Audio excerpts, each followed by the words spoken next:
பழைய கட்டை ஒன்று பாருங்கள், சரி பண்ணணும் பாருங்கள்.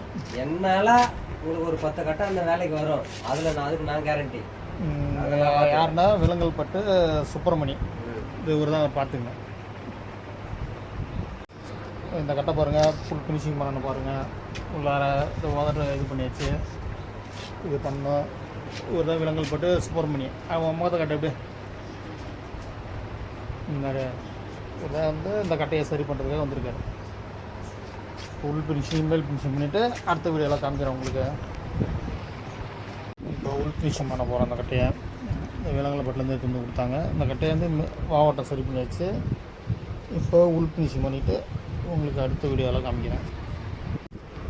விலங்கல்பட்டுலேருந்து எடுத்து வந்த கட்டை உள் ஃபினிஷிங் பண்ணியாச்சு. இப்போ அடுத்து மேல் ஃபினிஷிங் பண்ண போகிறோம். கட்டெல்லாம் எப்படி போகிறோங்க. இப்போ இது பாலிஷ் போட்டு காமிக்கிறேன். உள் ஃபினிஷிங் பண்ணியாச்சு பாருங்கள். இப்போ மேல் ஃபினிஷிங் பண்ணோம். மேல் ஃபினிஷிங் பண்ணிவிட்டு காமிக்கிறோம் உங்களுக்கு. விலங்கல்பட்டுலேருந்து எடுத்து வந்த கட்டை உள்ளார ஃபினிஷிங் பண்ண போகிறோம். அது விலங்கல்பட்டுலேருந்து வந்த கட்டை அடிச்சுக்கிறோம் பாருங்கள். இது மேல் ஃபினிஷிங் பண்ணிவிட்டு அடுத்த வீடியோவில் காமிக்கிறேன் உங்களுக்கு.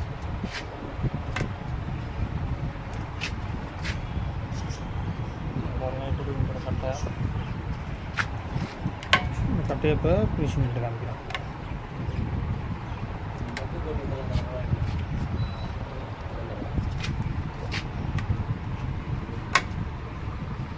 பாருங்கள் இதெல்லாம் ஃபினிஷிங் பண்ணிட்டு காமிக்கிறேன்.